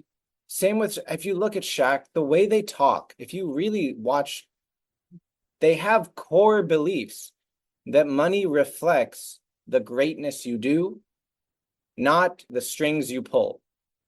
And it's actually, in general, the greatest people on the planet have done horrible things, almost all of them. Right? Gandhi apparently did a bunch of terrible stuff. Gandhi was an awful dude. So it's not necessarily but how did he become Gandhi in the local spirit, in our collective mind? It's because something great was done. He didn't successfully write his own memoir and then convince publishers to. There are people that get big like that, but most actually great people that stand the test of time, even back to someone like Achilles, right? Whoever inspired that story, whether it was a guy named Achilles or some random warrior that was very noble, something great was done, and that creates that momentum. You're going to get the money, you're going to sign the check. No one's going to say, don't give me the money, but they're not doing it for the money. That's not the reason. Because they have money. Let's say a 22-year-old, like on draft night, gets the opportunity. You sit down with him and you say, hey, do you want to make a 3-year contract with Utah or whatever? They're going to pay you, $5 million a year for 3 years. Or do you want to win a championship? And then you're kind of done. And we'll pay you league minimum, but you'll win a championship. I don't think that there is a rookie who is going to take the championship. I think that the people that you're talking about that are worried about their legacy are all very, very rich already, which is why you have Gary Payton and Karl Malone and Alonzo Mourning, who flock to kind of championship caliber teams over history of all sports, of people who rush to known winners to try to win a championship as a feather in their cap, but they are already very, very, very rich. Yeah. You're using examples, fine, that will support that theory, but there absolutely are people that would turn down the money unless, presumably, they have a serious family condition or goals with the money, that the money is more important to the championship. But there are plenty of people that have well-off families. They're not mega rich, but they have well-off families, and they will say, I'm in this for the championship. I want to be the best. Not many. That's a small percent. But I think it's talking to those people. And is it like getting a ring or being a huge contributor? Like J.R. Ryder has a championship ring with the LA Lakers, right? Does anybody remember that he was an LA Laker? No. J.R. Ryder does. He won a slam dunk contest. I love this, first of all, because this is really more of metaphysics and ethics, but fame is just as external a thing as money. I'm talking fame isn't the thing still. Winning a championship to the person whose dream it is to be the best is not about success. It is about not giving up. It is in order to carry out the vision. This is way more important to this archetype than getting money. And again, you're totally right. If I'm in a place where my family's in crisis or my family I need to do these other things in my life, but when the only thing in your life is winning, right? These are people who are Olympic gold medalists. A lot of them do not do this for money. They are dedicating 20 years of their life, training as hard as possible. They just have a vision that they're going to win the gold medal. They get the gold medal, and then they're like, now I mean, what? they're all sponsored athletes, though. But not for a lot of the journey early on, right? And it is when how do you become a sponsored journey? When someone notices, oh, you're going for the gold. We're going to help you get there. It's really more that the sponsors are the ones that do it for the money, because they know by investing in talent, they're the ones who they'll sell new balance or whatever. Yeah. And so Michael Jordan, I think in this case is just like that for Space Jam.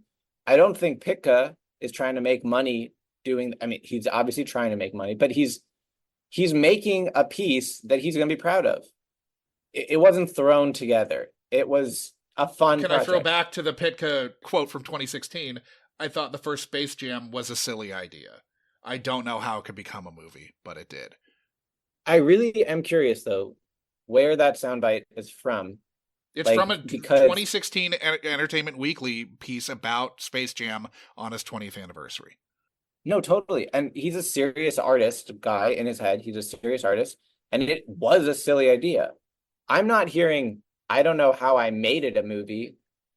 I'm hearing, I don't know how it could have been a movie, but we did it. That's what I hear. I think perception is in the eye of the beholder on that. Uh-huh. Yeah. I'm not saying that Josh is right. Right. No. No, I'm definitely coming to this with a perspective. Yeah. I think about this, right? Point of fact. Everyone does something for some internal reason. No one's doing it without something inside them, some core beliefs guiding why they're doing it. Yeah. Okay. And sometimes it's a paycheck. A paycheck is not an internal reason. A paycheck is a label for a deeper reason. Why do I want money? Sometimes that is the need to have money. But under that, the subconscious has to know that's either for rent and food and whatever, or it's because I want to buy all these things in the future. How nice do those look? I mean, Michael Jordan's like the most brand conscious athlete ever. But you're thinking of brand as terms of how to make money. So let me do another plug here. No, I think to him this is another thing that adds to his brand. I'm not like, but he's like, not a marketer. No, but it's cultural cachet. Yeah, but why? He's like, I can be a star in this kid's movie. Cachet? People will still buy my Air Jordans. Like 20 years later, he's still making like but he doesn't absurd care. Amount of money every year because of the legacy that he built on being the fucking spokesperson for everything. How do you know he doesn't care about the money? How could you possibly think he doesn't care about the money? Because, okay, this is a really hard topic. People who have money don't care about making more money. Wrong. No, that's absolutely wrong. Wrong. Desire for knowledge, like the thirst of riches, increases ever with the acquisition of it. Can't remember who said that, but for whatever reason, that quote has always been buried in my mind. And it means two things. One is the more you know, the more you learn, the more you want to learn. But it also is very much tied in with wealth and greed. And the more that these people make, the more that they earn, the more money that they surround themselves with. But wealth is not a number. Wealth is not how much money you have. Wealth is how much impact the amount of money you have is going to affect your life. There's People very, very, all- very, very few people in this world who are in the top percentile of richest people who have stopped caring about money. Yeah. Very You don't few. become a billionaire like Michael Jordan became without wanting more money. The amount of goodness that Michael Jordan, that Jeff Bezos, that Elon Musk could do with their money, and yet they are always looking for ways to make more. They can't take it with them, but that has not stopped them from trying to exponentialize their wealth every single day that they wake up. That's what I feel. Why do you guys want money? I would like to be comfortable. I agree. Okay, are you comfortable now? If you talk to my wife, no. But are you comfortable? I'm not talking I about mean, wife. I'm yes, talking to because I don't have to work. you. Okay, so you are comfortable. I should are be you- working, though. Like, we're not doing well. No, but Like- are you uncomfortable knowing that your wife is in that position? Yes. Okay, so the real reason you want money is because you're uncomfortable in some capacity. We're getting way far afoul of this is. We're talking about Space I need to Jam, rein right? us back in because Sean has like a 2:30 out. Yeah, Let's talk about Space Jam for a little bit. We Yes. can get offline and sit over a beer and talk.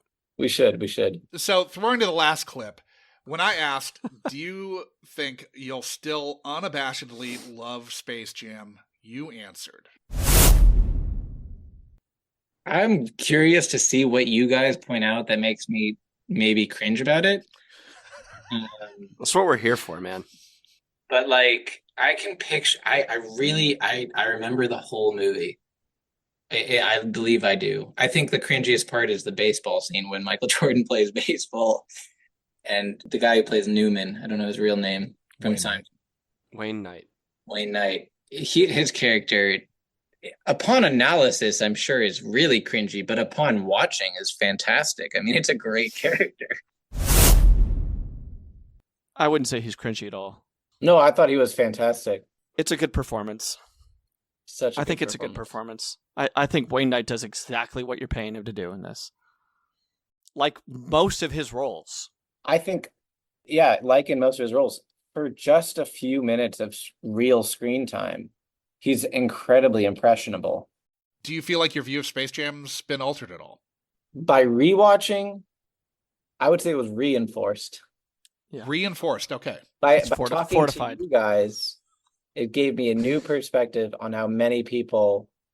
First of all, actually, I'm really curious to go watch the new Space Jam now and try to see what a kid would like and how to not be clouded by my expectations. See, this will be why don't you introduce your kid to the new Space Jam, and maybe you will have created like a Maayan situation where your daughter, right, has seen this new Space Jam, and it may have the same effect as when you, as a little kid, saw the first Space Jam.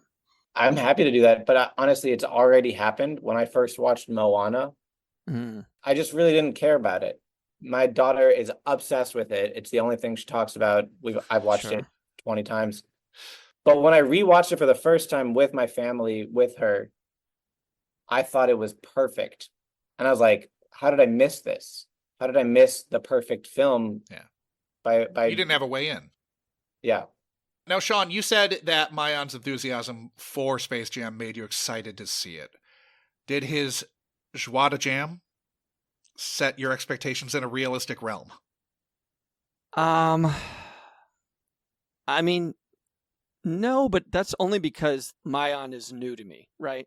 Yeah, sure. Like, I don't know where he's coming from. I don't know I mean, like, him being stoked about this, great. I love an enthusiastic guest. Mm-hmm. And certainly, I think what we found here in this podcast, like post rewatch, is that sometimes you need to have like a couple people come at you, like not personal, but like come at your views of a movie to see your defenses, to see where you stand, and to like dig your heels to either dig in or concede ground. Yeah, one or the other. But like if we're not poking the bear, like the bear's maybe not going to growl, you know? Yeah.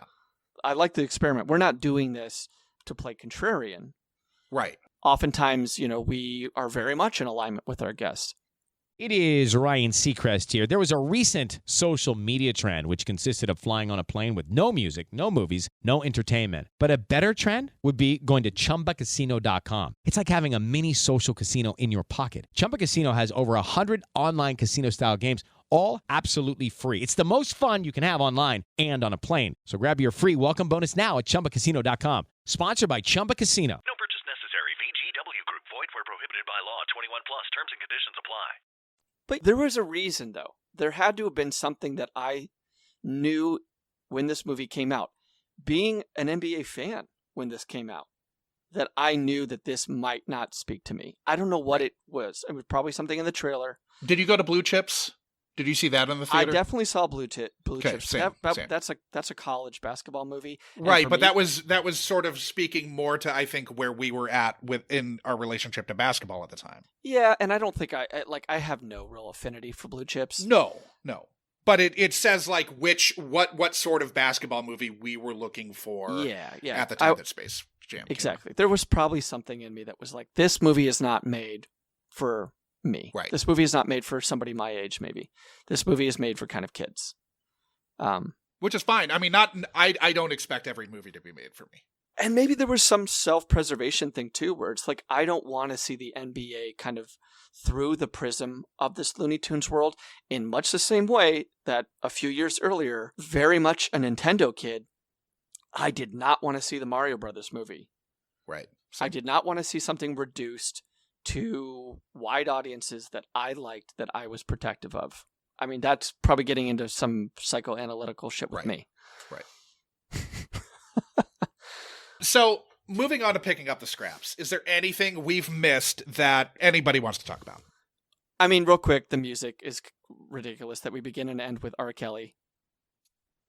And, like, they're lining up future victims, right? Right. R. Kelly is lining up future victims by bookending this fucking movie with his song.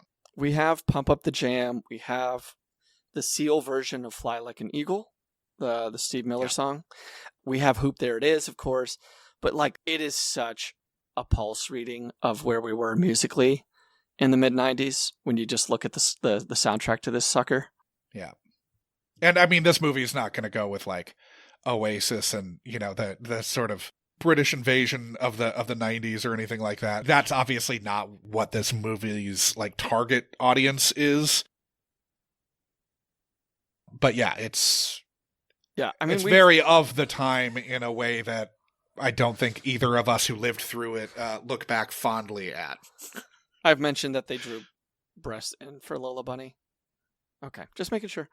Okay, so this is a I know it's kind of taken for granted because Looney Tunes itself is so established. But one thing we didn't touch on, and I wonder if you guys are more into this for more adult real movies, is the cinematography. I think that it's pretty standard, but it's also well done.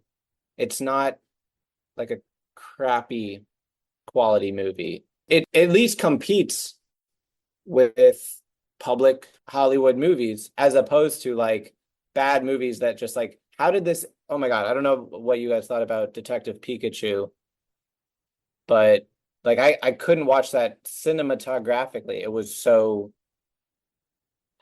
Yeah, anyway. I mean, like, there are shades to kind of the effects of this movie. I didn't really, the cinematography is kind of difficult to describe here because so much of it's happening in Toonland. Yeah, so much of this is coming in post-production. Yeah. That they're mostly on kind of studio sets with green screens and various, amenities. This at the time was the record holder for most composite shots at over 1,100 or over 1,000, and then the most effect shots were it was approximately 1,100 effect shots in this. So it's not really a gripe, what I'm going to say, but like yeah. There are shades to this. Like, I think, for the most part, it works when they're playing basketball. The things that don't work are when Michael Jordan gets folded into a basketball, right? That one was pretty bad. Or when Wayne Knight gets inflated into a balloon. Those are really weird, somewhat disturbing images that, like, the CGI budget could not kind of crack. I think the first time that we go to Moron Mountain or whatever, it felt very much like a theme park ride. Like we were watching some kind of like when you're at the movie theater on the roller coaster going, that. Yeah, like a step beyond that where you're at some theme park going through the volcano, and like those felt really dated and really cheap. I think for the most part it works, but there are those exceptions that are like somewhat troubling to watch. Yeah. Wayne Knight Balloon was not that was watch. Yeah, that was gross. Yeah. Oh, Jim Rome, really? Yeah. We needed Jim Rome in this. This is not something that Maayan would know or care about, but as two like sports fans from the 90s and into, I mean, Jim Rome's still on Fox, I think, or he was at least a couple years ago. But like, I really didn't need Jim Rome in this. It's kind of like writing Jay Leno into a movie where he's doing a monologue about like what's happening to the characters. Yeah, don't need that either. Don't need that. Yeah. Yeah. Well, which one is this? Who's Jim Rome? Jim Rome was the sportscaster talking about how bad Michael was at baseball that his kids were watching on TV. He sort of famously, like his thing that made him rise to national prominence was he kept calling Jim Everett, the then Rams quarterback. He kept calling Jim Chris Everett, of course, being women's tennis legend Chris Everett. And he kept calling Jim Everett Chris in the interview to like troll him, and Jim Everett like jumped over the table and beat the shit out of him. Well, he I don't know if he beat the shit out of him. He punched him. He threw a punch for sure. And Jim Rome fell out of his chair. This is on a stage. Like he flipped the table. And this 6+ whatever, 200 plus whatever quarterback came after this. You fuck around and find out, kind of. Yeah. But yeah, I mean, there's some things that really, like the score, like the soundtrack, really kind of put this in the mid-90s when Jim Rome was a talking head that people knew about. Now they don't.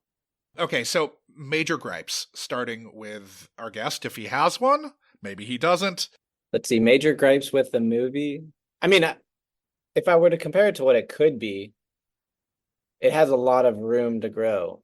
It's a pretty simple story. The basketball game is so silly. You're wading through like a few gags to get to the locker room scene. And then I, as a kid, really loved the extended arm. I think there's something that plays to like you being a kid that wants to be great, that just like, how cool would it be if I could dunk like Michael Jordan? And this is the ultimate Michael Jordan dunk. It's like past half court. It's like from the opposite free throw line. And you're held down by two monsters and you still dunk. And I actually cinematically really liked that time dilation that happened. It's like 4 seconds, but it takes 12 seconds. So that was both a gripe in that it could have been a much bigger climax that actually mattered. But I still think it works. It just knows that it's a small story with silliness as the focus. Sean, what's your major gripe? The movie orbits around a guy who can't act, and the story is just kind of muddled and lost, and we don't really get a true concrete message that can kind of be isolated to one quick sentence. Yeah, I mean, Michael Jordan is Michael Jordan. He's the most famous athlete on the planet at this point. It's just real tough for me to kind of watch a non-actor for 78 minutes. So I'm curious, Sean, you compared it to, well, I introduced Roger Rabbit and you compared it and said that you liked it. Can you compare this to any movies that succeeded in your perspective that are a kid's sports movie like this? Bad News Bears? The original or the new one? Yeah, the original, I think, works for the most part. I mean, I don't know. There's, like, I like sports movies. Rudy, for example, that's very much ensconced in a real story, but I don't know who could have a real big problem with Rudy. It's kind of the exact thing you're talking about. A kid that's told he can't do anything, can't do this. You'll never do this. You'll never do that. You're too small. You're 100 and nothing, 5 feet nothing. Somehow playing on the biggest collegiate football program in the world at that time. But Rudy still feels like an adult movie to me. Sure. It's rated PG. No, totally. But I'm talking about a movie that's targeted for kids that succeeds. I definitely went to that as a kid. Like, saw that in the theater at 12. I get that.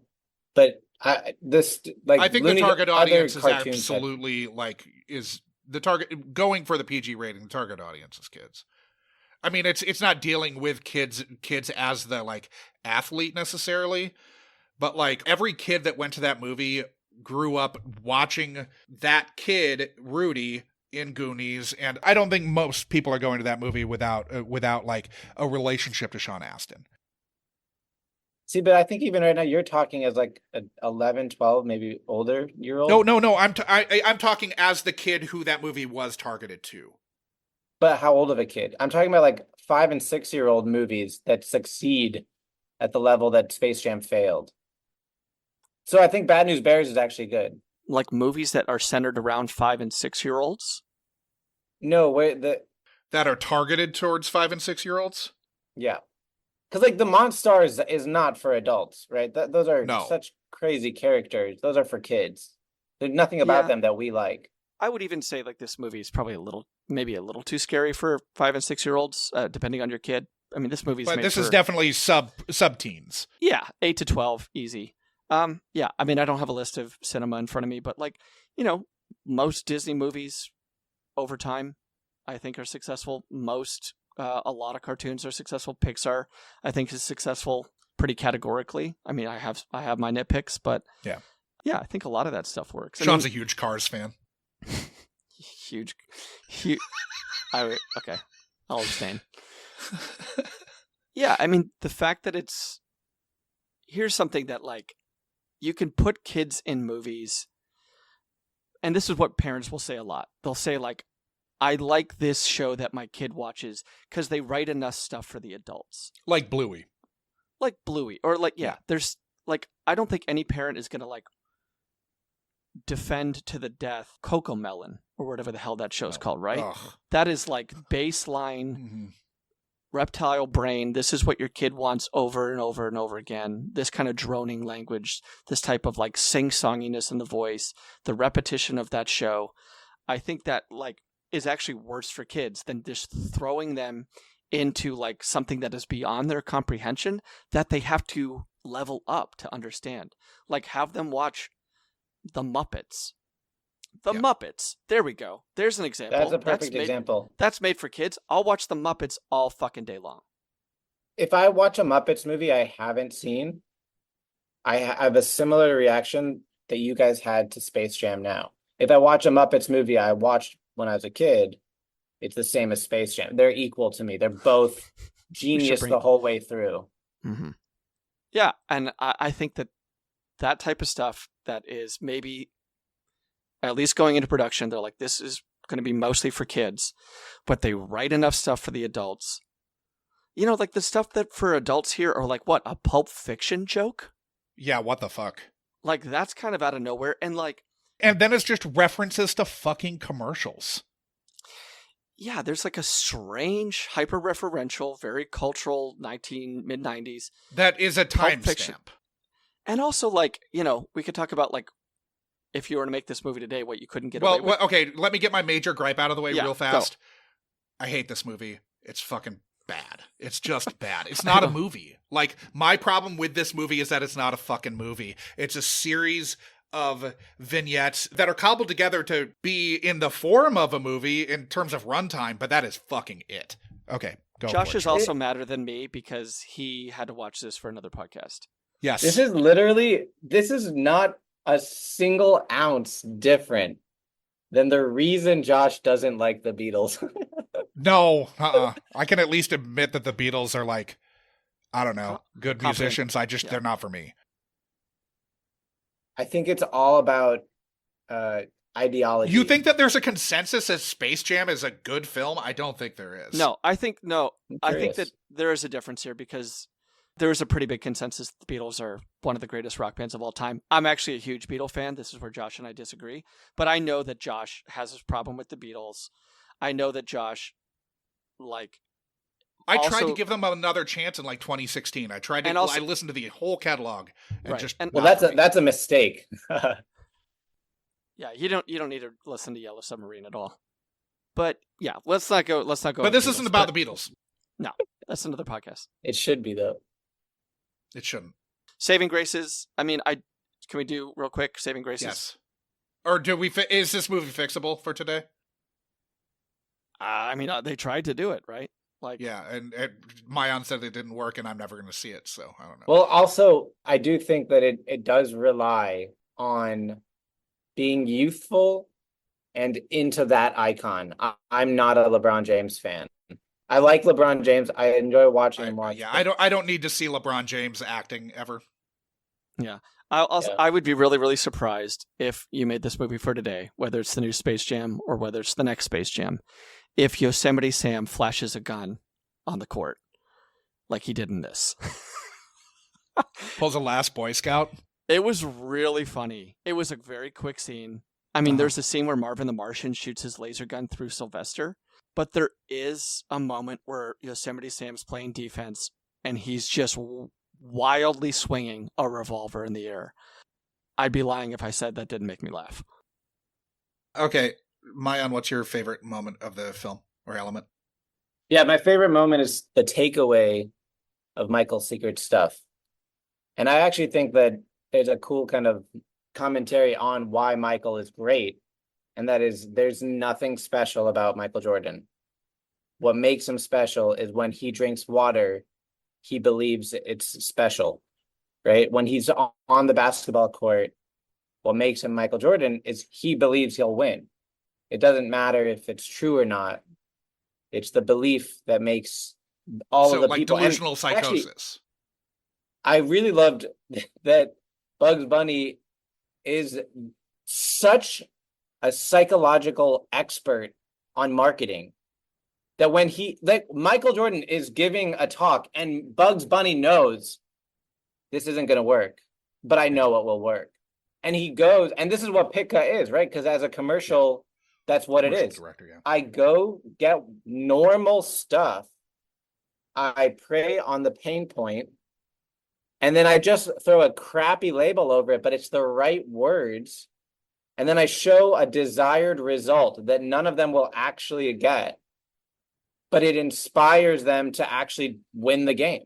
So in a certain sense, through lying, in order to sell the product, it achieves the desired result of helping the people not go into servitude. So advertising is the salve for the potential of being enslaved. Well, yes. I'm joking. But if you think about, I just wanted to take that in a weird direction is all. If you think about Pitka, right? Or even if you think about any celebrity that has to focus on money in order to build their career, many great actors, I think a good person would be Joaquin Phoenix, to talk about how he knows he's got a platform. It's not just success, it's success for a reason. Or U2, whatever his name is. I almost said John Bon Jovi. Bono, yeah.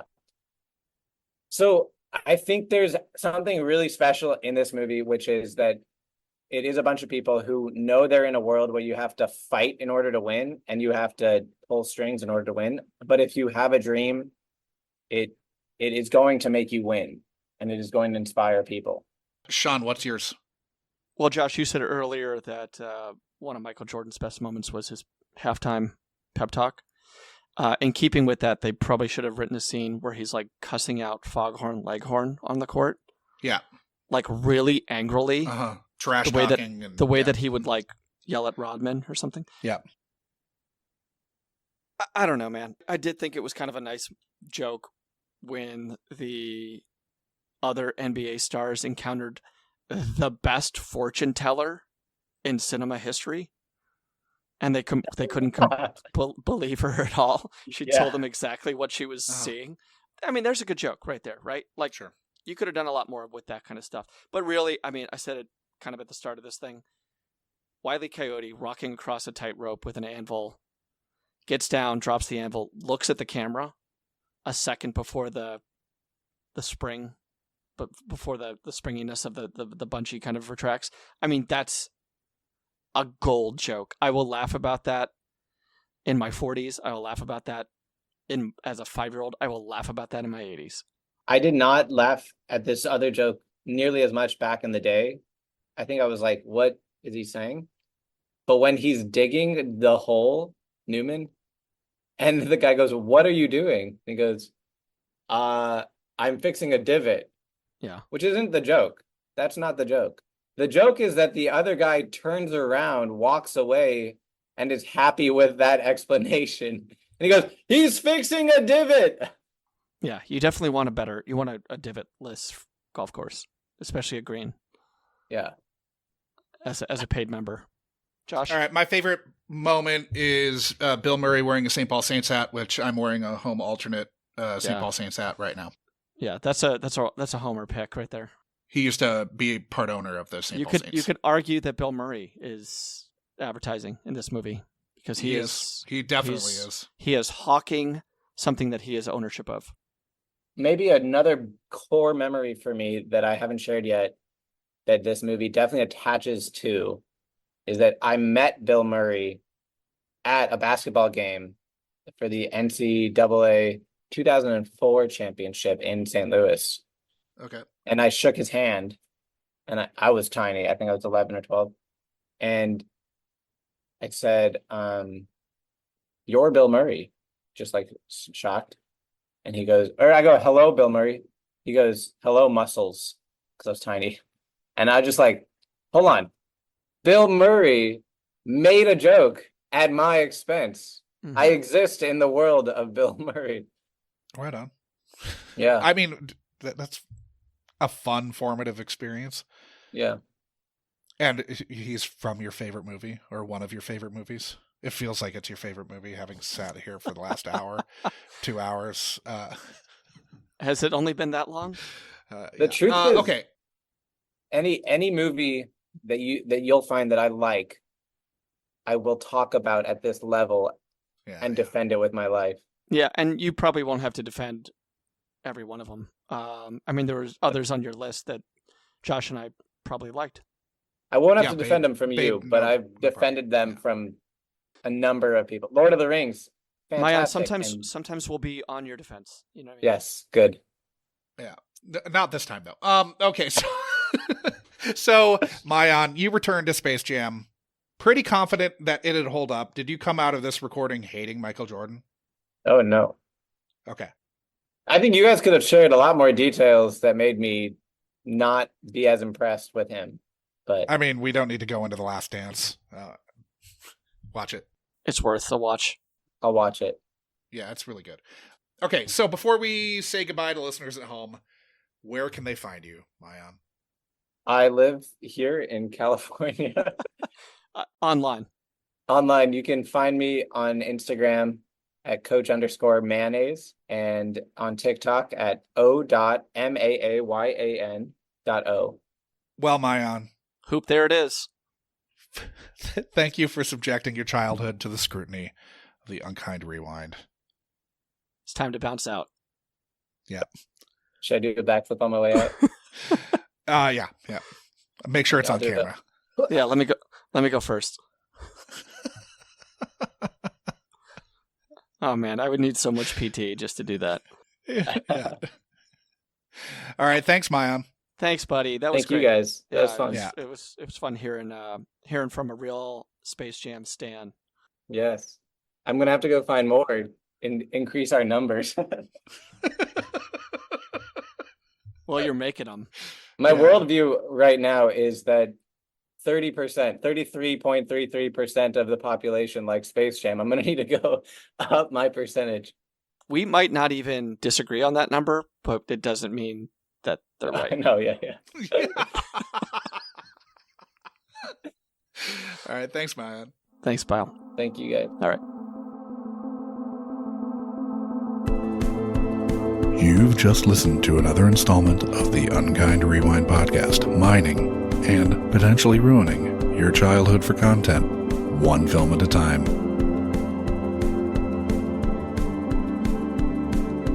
Unkind Rewind is a Munchcast production and can be ingested wherever you listen to podcasts and on the Unkind Rewind YouTube channel.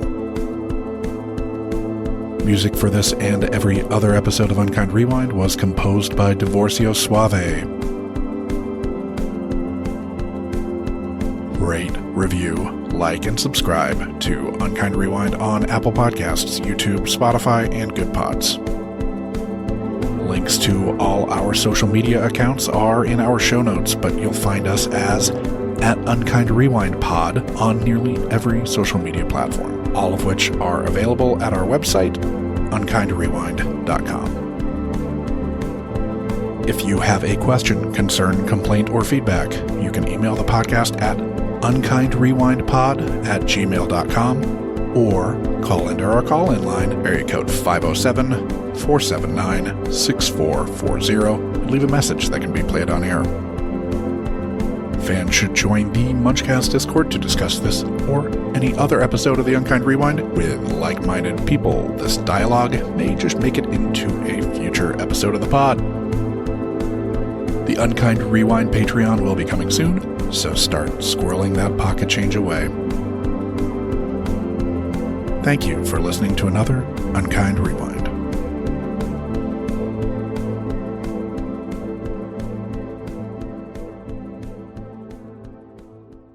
It is Ryan Seacrest here. There was a recent social media trend which consisted of flying on a plane with no music, no movies, no entertainment. But a better trend would be going to ChumbaCasino.com. It's like having a mini social casino in your pocket. Chumba Casino has over 100 online casino-style games, all absolutely free. It's the most fun you can have online and on a plane. So grab your free welcome bonus now at ChumbaCasino.com. Sponsored by Chumba Casino. No purchase necessary. VGW Group. Void where prohibited by law. 21 plus. Terms and conditions apply.